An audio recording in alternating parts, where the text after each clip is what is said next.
Hallelujah. सबको जय मसीह की। क्या परमेश्वर है? क्या यीशु मसीह परमेश्वर का पुत्र है? बहुत से लोग मानते हैं, बहुत से लोग नहीं भी मानते और अलग अलग तर्क देते हैं।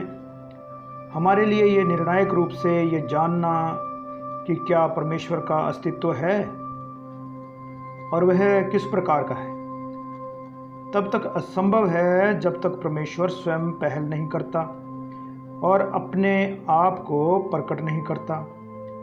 परमेश्वर के रहस्योद्घाटन का कोई सुराग ढूंढने के लिए हमें इतिहास के पन्नों पर दृष्टि डालनी होगी। इसका एक स्पष्ट चिन्ह है। 2000 साल पहले फिलिस्तीन के एक अव्यस्त गांव के अस्तबल में एक बच्चे का जन्म हुआ और यही कारण है सही रूप से उसने जीवन के इतिहास का मार्ग बदल दिया। हमें बताया गया है कि आम आदमी यीशु की बातों को प्रसन्नतापूर्वक सुनते थे और वह उन्हें यहूदी धर्म नेताओं के समान नहीं बल्कि एक अधिकारी के समान शिक्षा दे रहा था।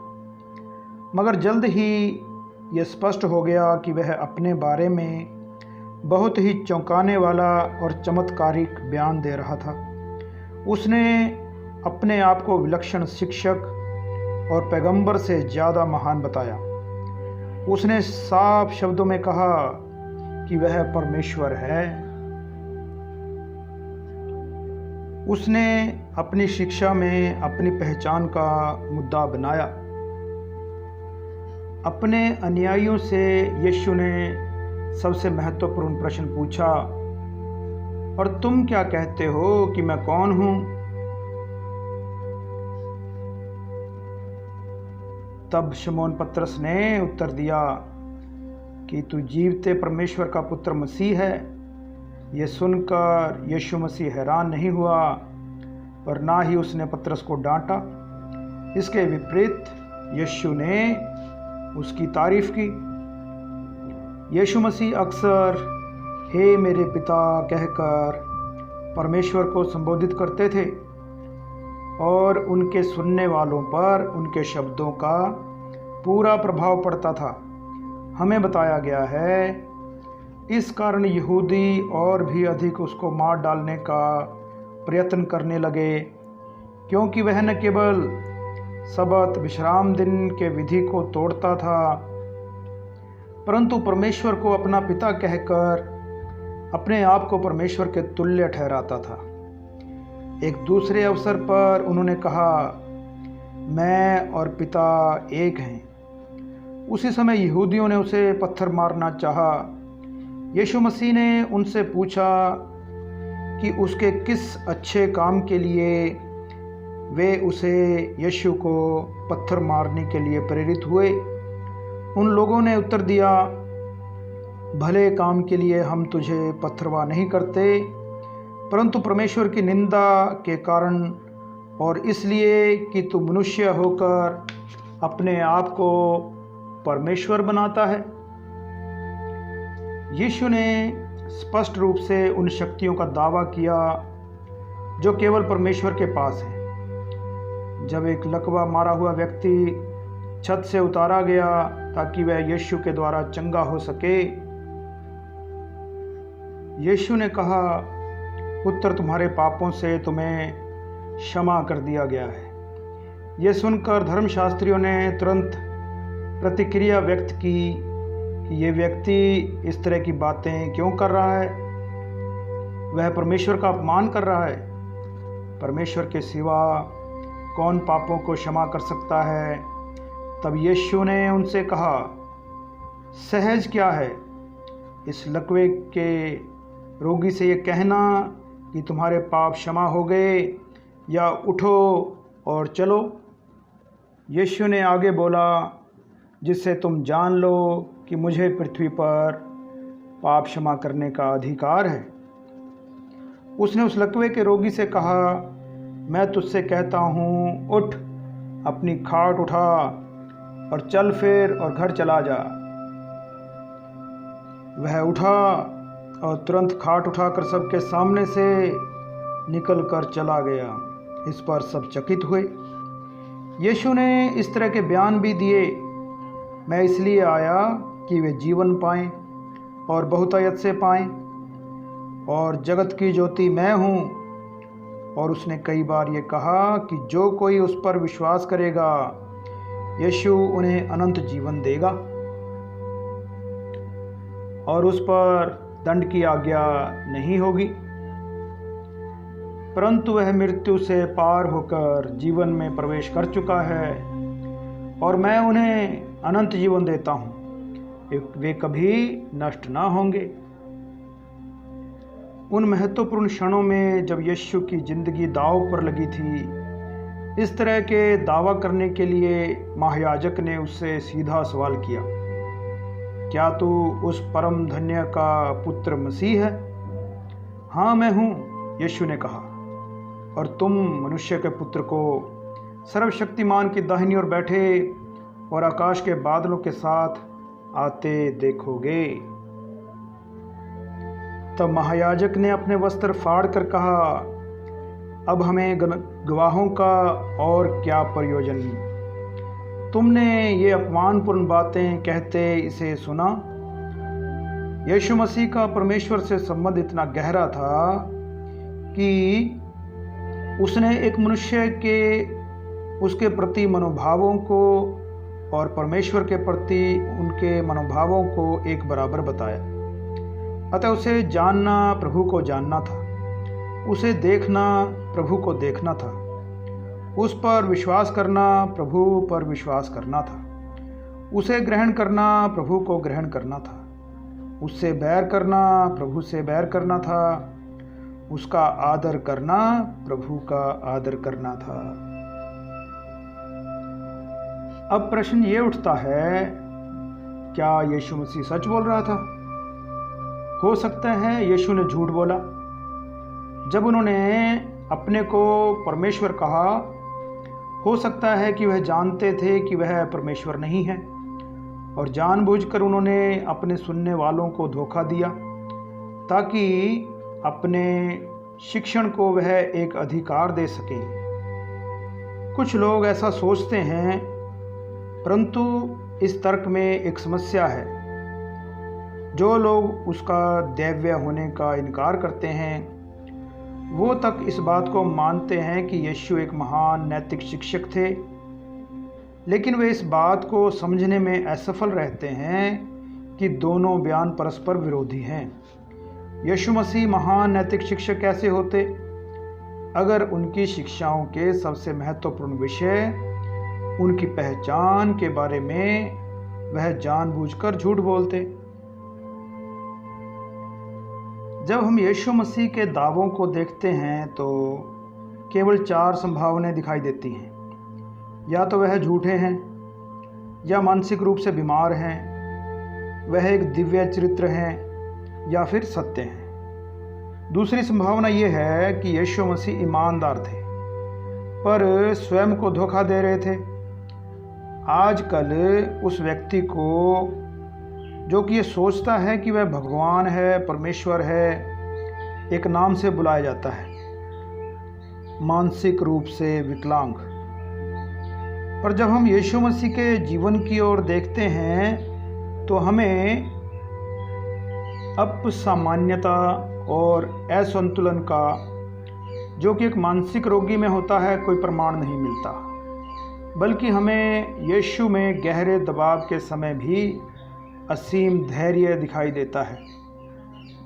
एक तीसरा विकल्प ये है कि तीसरे और चौथे शताब्दियों में यीशु के उत्साही अनुयायियों ने, उनके चेलों ने उनके कहे हुए शब्दों को बढ़ा चढ़ाकर प्रस्तुत किया, और यदि यीशु उन्हें सुनते तो वह स्वयं चौंक जाते, और यदि वह वापस आते तो तुरंत उन्हें अस्वीकार कर देते। ये सही इसलिए नहीं है क्योंकि आधुनिक पुरातत्व इस बात की पुष्टि करते हैं कि यीशु की 4 जीवनियाँ उन लोगों के जीवन काल में लिखी गई थी जिन्होंने यीशु को देखा था सुना था और उसके पीछे चले थे। इन सुसमाचार के खातों में उन विशिष्ट तथ्यों और विशेषताओं का वर्णन है जिनकी पुष्टि उन लोगों ने की है जो यीशु के प्रत्यक्ष साक्षी थे। विलियम एफ एल्ब्राइट, जो कि अमेरिका के जॉन्स हॉपकिंस विश्वविद्यालय के साथ एक विश्व प्रसिद्ध पुरातत्वविद हैं, उन्होंने कहा कि ऐसा सोचने का कोई प्रमाण, कोई कारण नहीं है कि किसी भी सुसमाचार को 70 एडी ईसा पश्चात के बाद लिखा गया था। मत्ती, मरकुस, लूका और यूहन्ना द्वारा सुसमाचार शुरुआत में ही लिखे जाने के कारण उसका संचलन और प्रभाव अधिक था। यीशु मसीह ना तो झूठे थे और ना ही मानसिक रूप से विकलांग, ना ही उनको ऐतिहासिक सच्चाई से परे निर्मित किया गया था। केवल एक अन्य विकल्प यह हो सकता है कि यीशु मसीह पूर्ण रूप से सच्चे थे जब उन्होंने ये कहा कि वह परमेश्वर हैं। कोई भी कुछ भी दावे कर सकता है। ऐसे कई लोग हैं जिन्होंने परमेश्वर होने के दावे किए। मैं परमेश्वर होने का दावा कर सकता हूँ। आप भी परमेश्वर का दावा होना कर सकते हैं कि आप परमेश्वर हैं। पर यदि हम ऐसा करते हैं तो इस प्रश्न का उत्तर हम सभी को देना पड़ेगा। हम अपने दावे को साबित करने के लिए क्या ठोस सबूत या प्रमाण पत्र ला सकते हैं? मेरे बारे में पूछें तो मेरे दावे का खंडन करने में आपको 5 मिनट भी नहीं लगेंगे। आपके दावे का खंडन करने में भी शायद इससे ज़्यादा समय ना लगे। पर बात जब नासरत के यीशु मसीह की आती है तब उनके दावे का खंडन करना इतना आसान नहीं है। उनके पास अपने दावे को पूरा करने का प्रमाण पत्र था। उन्होंने कहा, तो चाहे तुम मेरा विश्वास भी ना करो परंतु उन कामों का तो विश्वास करो ताकि तुम जानो और समझो कि मैं पिता में हूँ और पिता मुझ में है। उनका अद्वितीय नैतिक चरित्र उनके दावे से मेल खाता हुआ था। उनकी जीवन शैली इस तरह की थी कि वह अपने शत्रुओं को अपने प्रश्नों द्वारा चुनौती दे सकते थे। तुम में से कौन मुझे पापी ठहरा सकता है? उन्हें चुप्पी मिली, कोई भी ना बोल सका, जबकि उन्होंने उनको संबोधित किया जिन्होंने उसके चरित्र में दोष ढूंढने की चेष्टा की थी। हम पढ़ते हैं कि यीशु मसीह को शैतान द्वारा प्रलोभित किया गया, पर हमने कभी भी उनसे कोई पाप करने की स्वीकारोक्ति नहीं सुनी। उन्होंने कभी भी क्षमा याचना नहीं की, हालांकि उन्होंने अपने अनुयायियों से ऐसा करने को कहा। यीशु में कोई भी नैतिक विफलता ना होने की भावना आश्चर्यजनक है, विशेषतः जब हम यह देखते हैं कि वह उन अनुभवों के बिल्कुल विपरीत है जो संतों और मनीषियों ने पूर्णतः उम्र भर अनुभव किए। नर और नारी जितना परमेश्वर के समीप जाते हैं उतना ही ज़्यादा वे अपनी विफलता, असफलता, भ्रष्टाचार और कमियों से अभिभूत होते हैं। एक चमकते हुए प्रकाश के निकट जितना कोई जाए उसे अपने को स्वच्छ करने की आवश्यकता का अधिक एहसास होता है। साधारण मनुष्यों के लिए नैतिक क्षेत्र में यह सत्य है। यह भी उल्लेखनीय है कि यूहन्ना, पौलुस और पतरस, जिनको बचपन से ही पाप की सार्वभौमिकता पर विश्वास करने का प्रशिक्षण मिला था, उन सभी ने यीशु मसीह के पाप रहित होने की चर्चा की। ना तो उसने पाप किया और ना उसके मुंह से कोई छल की बात निकली। पिलातुस ने भी, जिसने यीशु मसीह को मृत्युदंड सुनाया, ये पूछा, इसने ऐसा क्या पाप किया है? भीड़ की बात सुनने के बाद पिलातुस ने यह निष्कर्ष निकाला, मैं इस धर्मी के लहू से निर्दोष हूँ, तुम लोग जानो। भीड़ निर्दयता पूर्वक यीशु को क्रूस पर चढ़ाने की मांग करती रही, परमेश्वर निंदा के लिए, परमेश्वर होने का दावा करने के लिए। रोमी सेना नायक जिसने यीशु को क्रूस पर चढ़ाने में हाथ बटाया था, कहा, सचमुच ये परमेश्वर का पुत्र था। यीशु ने निरंतर अपनी शक्ति, सामर्थ और करुणा का प्रदर्शन किया। उन्होंने लंगड़ों को चलाया, गूंगों को बुलवाया और अंधों को दिखाया और अनेक रोगियों को चंगाई दी। उदाहरण स्वरूप एक भिखारी जो जन्म से अंधा था और जिसको सब पहचानते थे, आराधनालय के बाहर बैठता था। यीशु मसीह से चंगाई पाने के बाद धार्मिक अधिकारियों ने भिखारी से यीशु के बारे में पूछताछ की। तब उसने कहा, एक चीज जानता हूँ, मैं अंधा था पर अब मैं देख सकता हूँ। उसने ऐलान किया। उसे आश्चर्य हो रहा था कि इन धर्म के ठेकेदारों ने इस आरोग्य करने वाले को परमेश्वर के पुत्र के रूप में कैसे नहीं पहचाना। जगत के आरंभ से ये कभी सुनने में नहीं आया कि किसी ने जन्म के अंधे की आंखें खोली हों। उसने कहा, इसके लिए कोई प्रमाण स्पष्ट था। यीशु मसीह ने प्रकृति पर एक अलौकिक शक्ति का प्रदर्शन किया। केवल शब्दों द्वारा उन्होंने गलील के समुद्र पर तेज हवाओं और लहरों वाले समुद्र को शांत किया। जो नावों पर सवार थे वे अचंभा करके आपस में पूछने लगे, ये कौन है कि आंधी और पानी भी उसकी आज्ञा मानते हैं। एक विवाह में उन्होंने पानी को दाखरस में बदल दिया। उन्होंने 5000 लोगों की भीड़ को 5 रोटियों और 2 मछलियों से खाना खिलाया। उन्होंने एक दुखी विधवा के इकलौते बेटे को मृत से जीवित कर दिया। लाजर यीशु का मित्र मर गया था और 4 दिनों तक वह कब्र में था। फिर भी यीशु ने उसे पुकारा, हे लाजर निकला, और उसे मृत्यु से वापस जीवित कर दिया। और अनेक लोग इसके गवाह थे। ये महत्वपूर्ण बात है कि उनके शत्रुओं ने इस चमत्कार से इनकार नहीं किया, बल्कि उन्हें मारने का फैसला लिया और कहा उन्होंने, यदि हम उसे यूं ही छोड़ दें तो सब उस पर विश्वास ले आएंगे। यीशु मसीह के परमेश्वर होने का सर्वोच्च सबूत उनके मृत होने के बाद उनका पुनरुत्थान मतलब मरे हुओं में से जी उठना।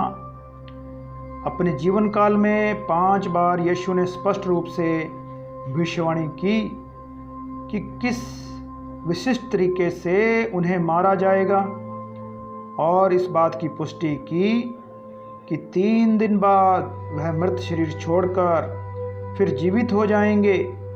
निश्चय रूप से ये एक बड़ा परीक्षण था। ये एक ऐसा दावा था जिसे प्रमाणित करना आसान था। या तो ऐसा होता या फिर ना होता, या तो उसकी बताई गई पहचान को सच साबित कर देता या नष्ट कर देता।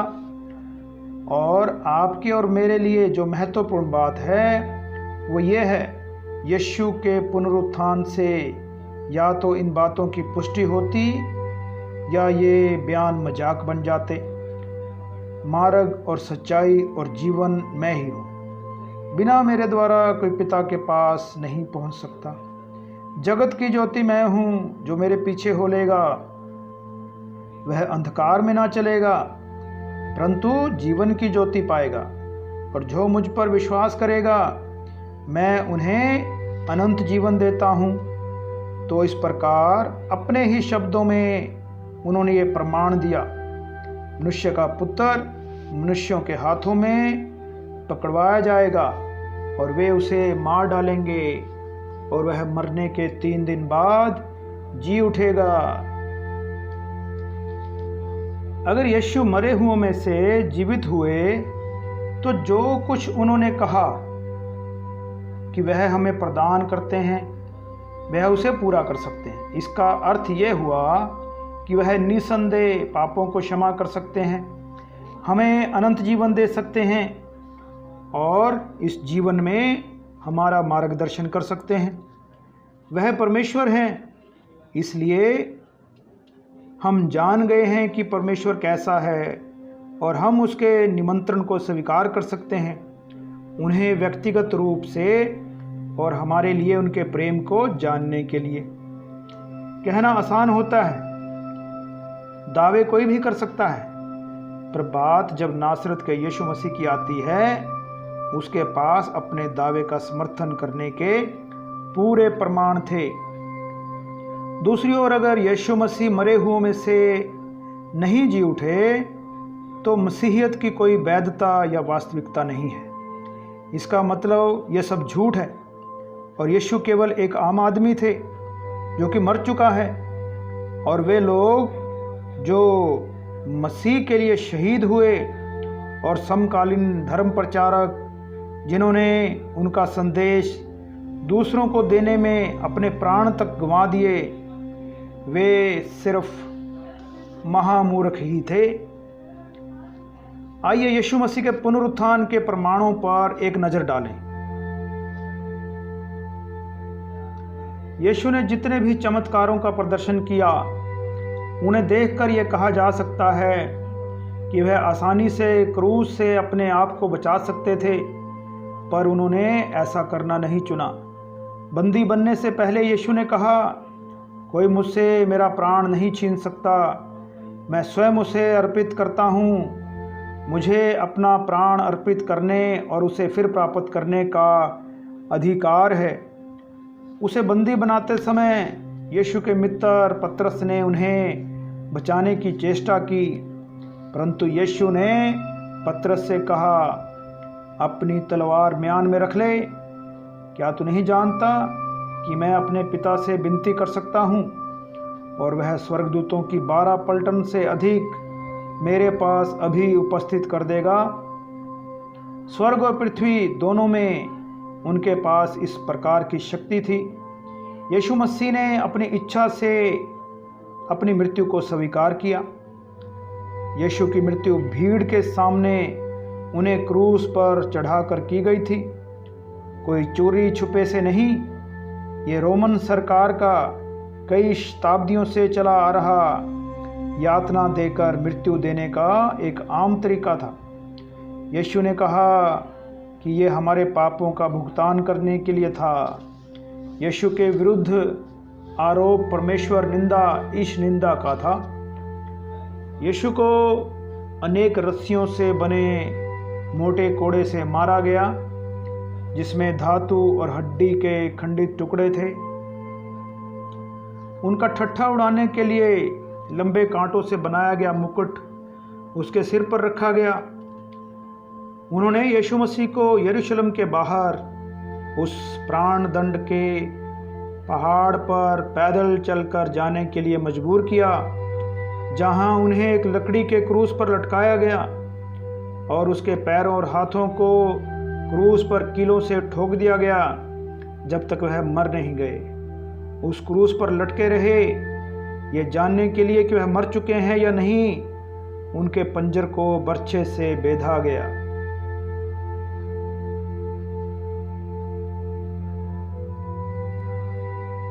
यीशु के शव को क्रूस से उतारा गया और उसे सुगंध सामग्री के साथ चादर में लपेटा गया। उनके शव को एक कब्र में जो चट्टान में खोदी गई थी रख दिया और फिर कब्र के प्रवेश द्वार पर एक बड़ा पत्थर लुढ़का दिया गया ताकि द्वार सुरक्षित रहे। सब जानते थे कि यीशु ने कहा था वह 3 दिन बाद मुर्दों में से जी उठेंगे। अतः उनकी कब्र पर प्रशिक्षित ट्रेंड रोमन सिपाही पहरा देने के लिए तैनात कर दिए गए। उन्होंने कब्र के बाहर एक सरकारी रोमन मोहर लगा दी ताकि ये घोषित हो सके कि ये सरकारी संपत्ति है। इन सब के बावजूद 3 दिन बाद वह पत्थर जो कब्र को सील बंद कर रहा था, कब्र से कुछ दूर एक ढलान पर पाया गया। यीशु का शरीर वहाँ नहीं था।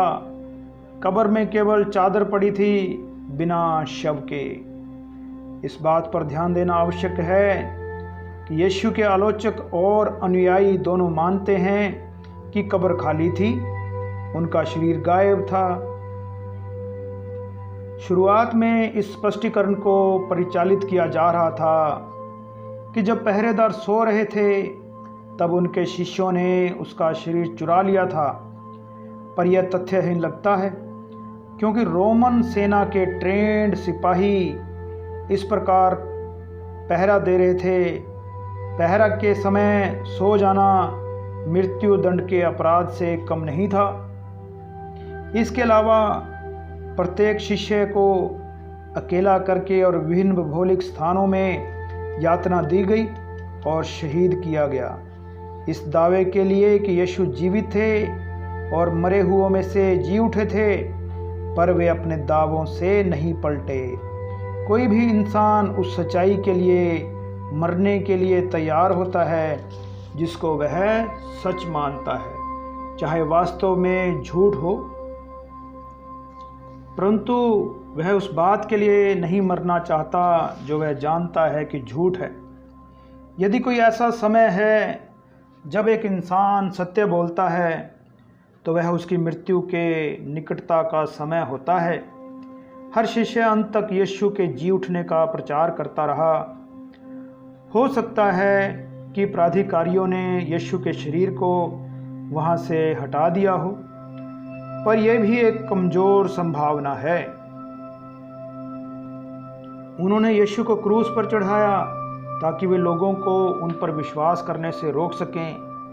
अतः उनके पास यीशु का शरीर अगर होता तो वे उसे यरूशलेम के नगर में उसका जुलूस निकालते, एक ही बारी में सफलतापूर्वक मसीहियत को दबाने में कामयाब हो जाते। उन्होंने ऐसा नहीं किया।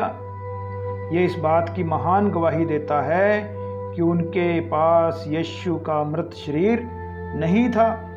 एक दूसरा मत यह है कि महिलाएं जिन्होंने सबसे पहले यीशु की खाली कब्र को देखा था, व्याकुल और दुख से अभिभूत होकर सुबह के धुंधलेपन में अपना रास्ता भूलकर गलत कब्र में चली गई हों।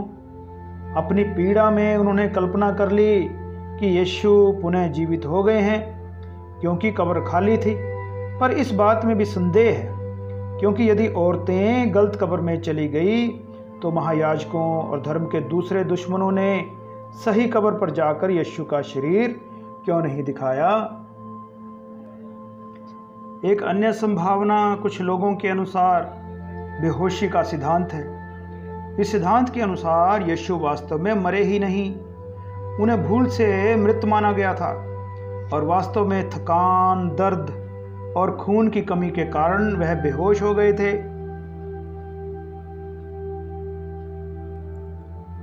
और कब्र में ठंडक होने की वजह से उनमें चेतना लौट आई। इस हिसाब से आपको इस तथ्य को अनदेखा करना होगा कि उसके पंजर को बर्छे से बेधा गया था ताकि यह सिद्ध किया जा सके कि वह मर चुका था। लेकिन आइए हम एक क्षण के लिए यह मान लें कि यीशु मसीह को जिंदा गाड़ा गया और वह बेहोश थे। तो क्या यह विश्वास करना संभव है कि 3 दिन 3 रात वह बिना भोजन या पानी के या किसी भी प्रकार की हवा के देखभाल के एक नम कब्र में जीवित रहे होंगे?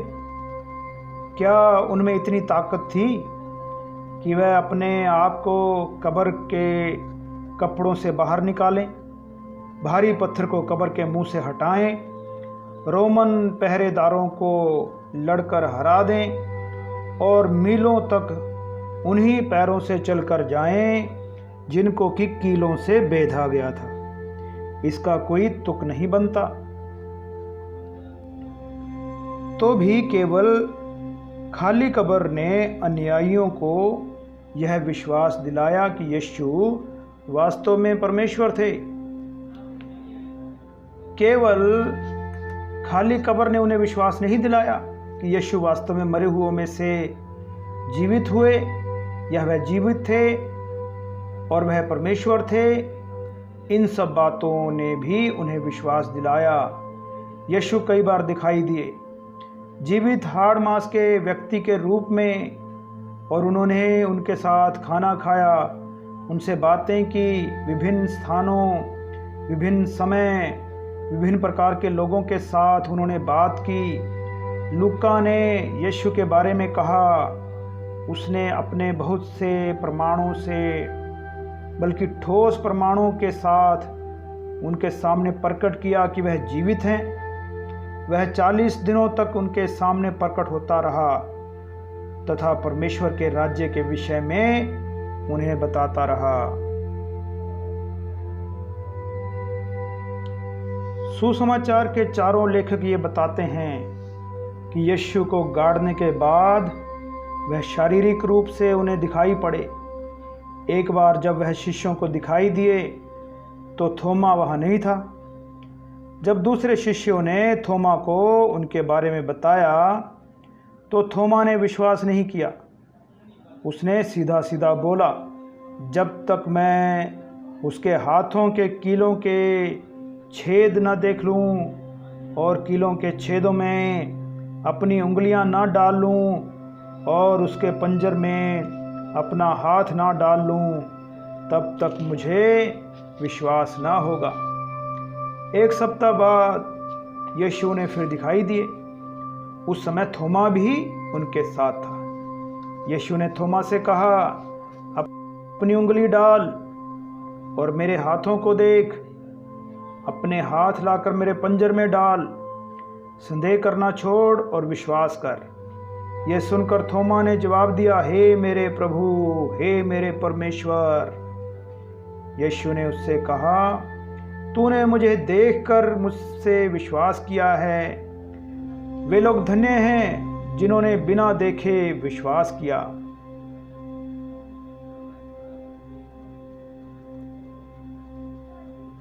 मसीह जीवन को उद्देश्य और दिशा देते हैं। जगत की ज्योति मैं हूं, वह कहते हैं। जो मेरे पीछे हो लेगा वह अंधकार में ना चलेगा परंतु जीवन की ज्योति पाएगा।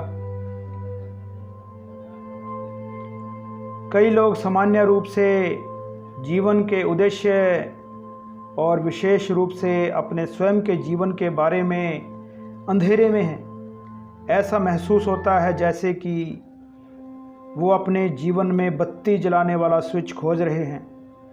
जो कोई भी अंधेरे में या किसी अपरिचित कमरे में रहा है वह असुरक्षा की भावना के बारे में बहुत अच्छे से जानता है।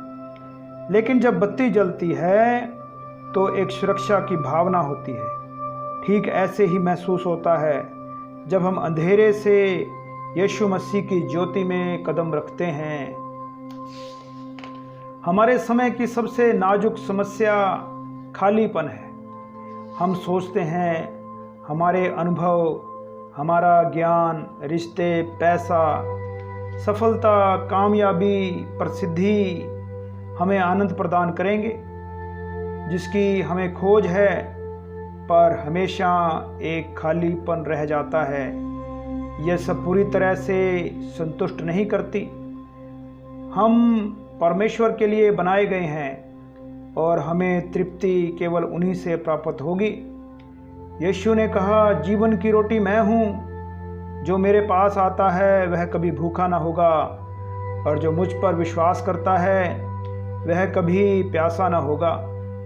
आप यीशु के साथ एक घनिष्ठ संबंध में इसी समय स्थापित कर सकते हैं।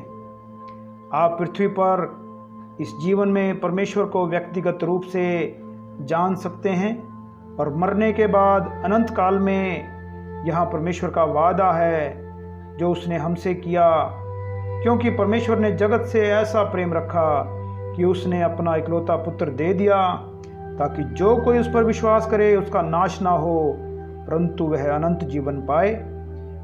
ये जानते हुए कि उसने आपके लिए क्या किया है और क्या कर रहा है, आप उससे कुछ ऐसे कह सकते हैं, यीशु, मैं आप पर विश्वास करता हूँ। मेरे पापों के लिए क्रूस पर मरने के लिए आपका धन्यवाद।